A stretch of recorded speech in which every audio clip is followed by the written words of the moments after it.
Apakah yang dimaksudkan dengan ISD? ISD merupakan skala pembangunan yang merangkumi pelbagai domain perkembangan kanak-kanak secara menyeluruh dan bersepadu. Biasanya digunakan oleh pendidik awal kanak-kanak, ahli psikologi atau pakar perkembangan untuk memantau kemajuan kanak-kanak, mengesan kelewatan perkembangan dan akhir sekali merancang intervensi atau aktiviti pembelajaran. Berikut menunjukkan ISD bagi seorang budak berumur 3 tahun iaitu Uthman. Tanda tik yang ditandakan menunjukkan bahawa Uthman mampu melakukan aktiviti-aktiviti tersebut dengan berjayanya. Manakala tanda pangkah tersebut menunjukkan Uthman belum mampu lakukan aktiviti-aktiviti tersebut sepenuhnya secara sendiri. ISD yang pertama ialah listening audition. Saya menggunakan follow 2 to 3 direction. Nama aktiviti yang saya lakukan ialah padankan gambar pengangkutan. Matlamat jangka pendek ialah Osman dapat untuk mengikuti arahan. Dan matlamat jangka panjang ialah Osman dapat mengikuti arahan 2 hingga 3 arahan dalam satu masa. Contoh bahasa yang saya lakukan, aktiviti saya adalah Usman perlu ambil kad dan cari padanan gambar. Kemudian dia perlu susun kad tersebut apabila telah jumpa padanan gambar tersebut. Kemudian apabila telah selesai mencarikan semua gambar, Usman perlu kemas kembali dan masukkan semula di dalam kotak. Dan strategi yang saya gunakan ialah be a director kerana saya perlu untuk mengulang 2 hingga 3 kali arahan untuk Usman faham. Okey, lepas tu Azman kena salah tu. Pandai. Azman kena. Bagi receptive language, ISD yang belum dikuasai oleh Usman ialah identify parts of an object. Nama aktiviti yang kami gunakan bagi ISD ini ialah saya siapa. Matlamat jangka pendek bagi aktiviti ini ialah mengenal pasti objek yang ditunjukkan. Matlamat jangka panjang pula ialah dapat mengenal pasti bahagian daripada objek yang ditunjukkan. Arahan atau contoh bahasa yang digunakan kepada Usman ialah kami menunjukkan satu gambar atau satu puzzle yang kehilangan bahagian. Selepas itu kami minta Usman untuk menunjukkan bahagian mana yang hilang dan namakan bahagian yang hilang tersebut. Kemudian kami minta Usman untuk melengkapkan gambar puzzle itu. Kami gunakan gambar puzzle gajah. Strategi yang digunakan ialah help me but don't tell me. Apa lagi yang tak ada? Ni apa ni? Gajah punya? Pandai. Seterusnya ialah expressive language. ISD yang terdapat dalam ini ialah user some plural.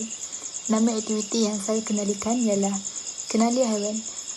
Antara matlamat jangka pendek dalam aktiviti ini ialah dapat memberikan respons secara lisan secara spontan terhadap gambar. Seterusnya ialah matlamat jangka panjang, iaitu dapat memahami konsep kuantiti lebih daripada satu melalui pertuturan. Antara contoh bahasa yang terdapat dalam aktiviti ini ialah pertama, memberikan auditori terlebih dahulu. Yang kedua, menunjukkan gambar yang dicetak iaitu gambar haiwan. Dan yang ketiga ialah ulang auditori bersama gambar yang dicetak.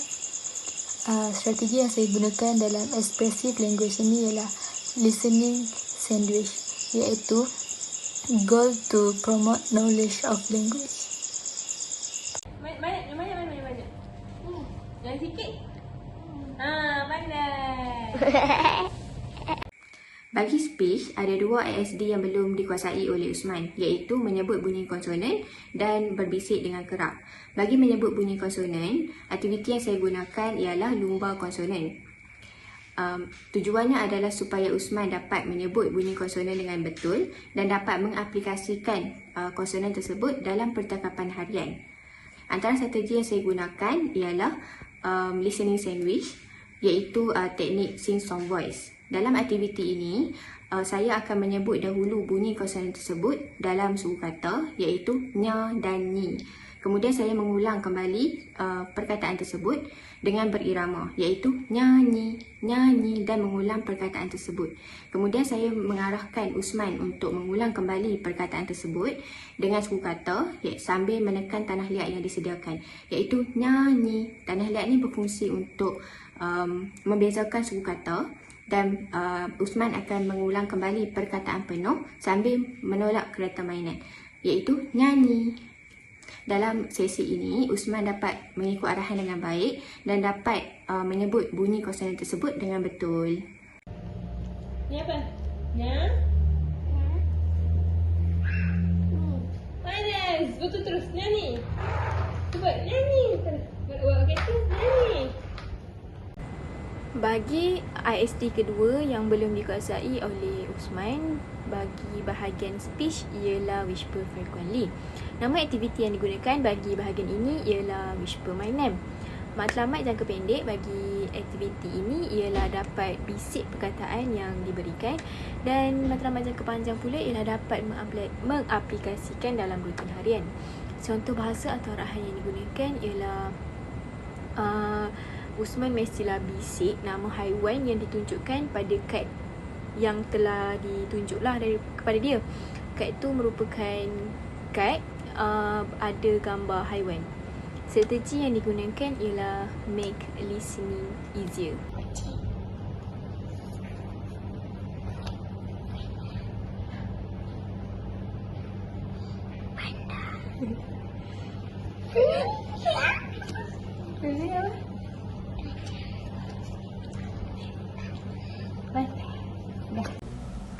ISD yang kelima pula ialah cognition.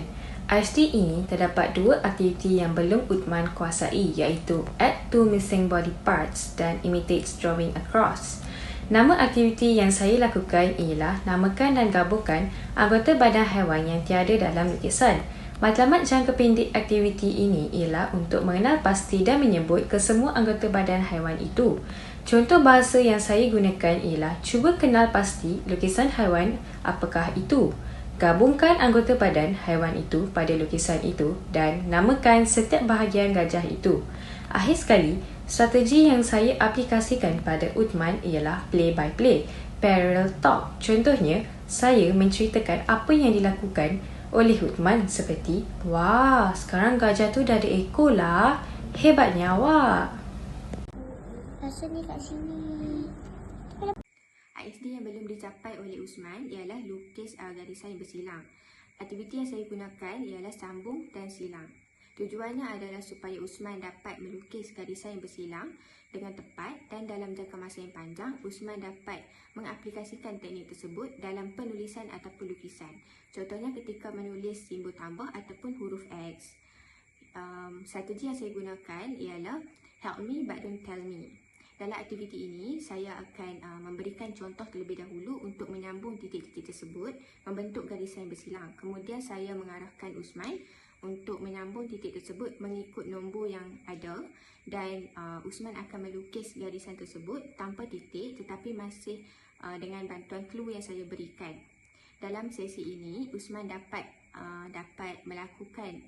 melukis garisan bersilang tersebut tetapi masih memerlukan bantuan.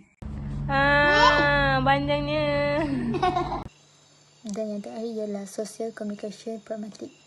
ISD ialah express feeling.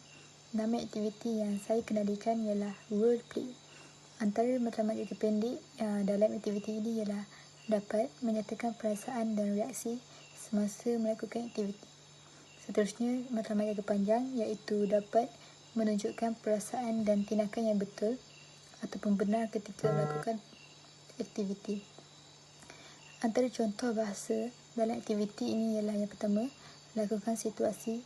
Seterusnya, berikan watak yang harus dilakukan dan lakukan mengikut situasi yang diberi. Strategi yang saya ambil dalam social communication ialah strategi listening sandwich.